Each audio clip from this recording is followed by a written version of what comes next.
So ito yung pinaka the best na nakatulong sa akin dahil hindi naman natin ito linya. So dito po tayo dadaan kung paano mag-invite ng tama. Okay? Ang goal po sa invitation ay mag-invite.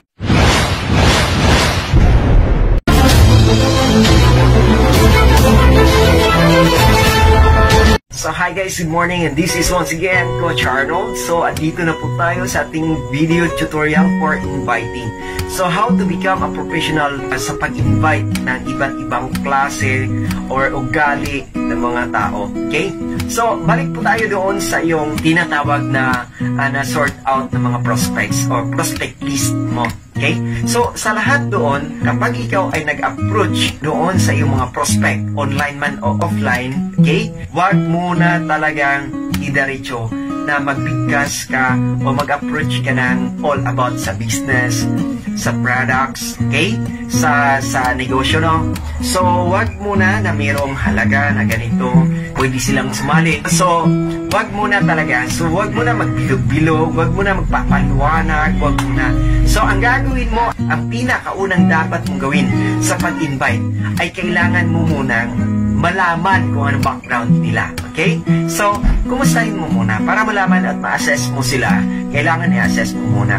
Just like for consultation, yung isang doktor para makukuha siya ng sapat na kaalaman at dapat niyang ibigay na gamot doon sa kanyang pasyente, kailangan niya munang i-assess. So, ibig sabihin, kailangan niya munang tanungin kung ano ba talaga ang nangyari sa isang pasyente. Ganon din dito sa ating negosyo. Kailangan lang muna natin i-assess o tanungin yung isang client o prospects po natin kung talaga bang para siya sa negosyo mo. Okay? So, ganito po muna. First mong move o approach mo sa kanya, kailangan sa online man ito or sa offline, kukumustahin mo muna. So, ito yung pinaka the best na nakatulong sa akin dahil hindi naman natin ito linya. So, dito po tayo dadaan kung paano mag-invite ng tama. Okay? Ang goal po sa invitation ay mag-invite. Iba po yung tinatawag nila na presentation. Madalas kasi na pumapasok as baguhan pa sa ganitong industriya. So, nagpapaliwanag agad. So, nag-explain agad. So, iba yung explanation, iba din yung invitation. Okay? So, your invitation is keep it short and simple. Okay? So, lahat ng mga successful na mga tao sa network marketing ay dumadaan po sila sa ganitong sistema. Pero habang tumatagal po sila, naging expert po sila at naging skilled po sila. Okay? So, ang gagawin mo lang dito, ito yung nakatulong sa akin. Itong tinatawag na form. Okay? Form means F, family, O, occupation, R, recreation, and M, message. Okay? Bakit kailangan mo to? Dahil, unang-una, hindi mo kailangan ibigkas yung gusto mong sabihin sa kanya. Kailangan may conversation lang muna. Kailangan may conversation muna. Lalo na kapag hindi mo pa siya masyadong close or hindi ka pa masyadong kilala niya.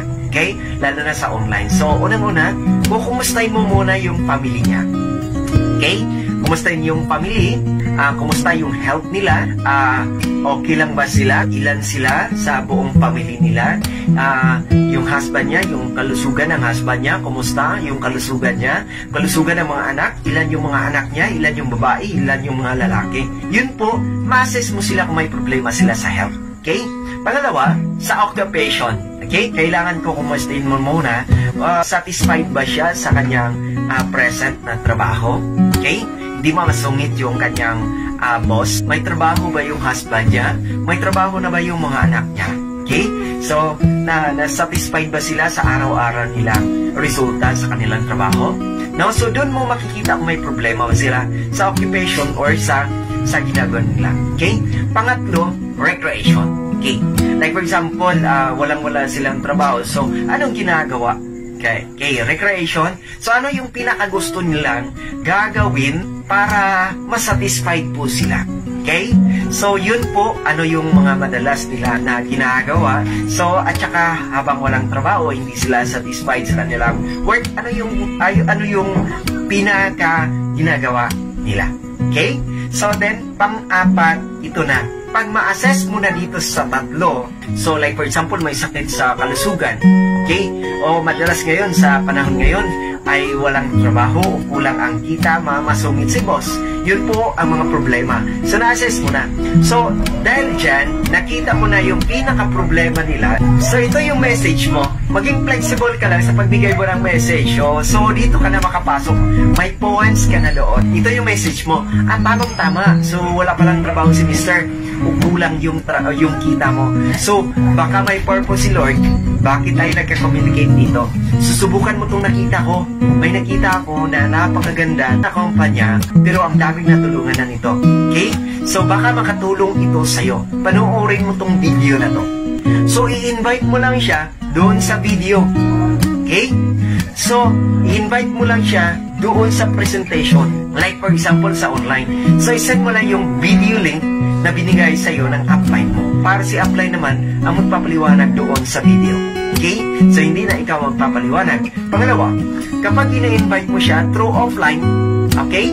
Pag offline naman, may presentation sa office, sa home office, or sa may home party kayo, okay? Or else, may presentation sa main office.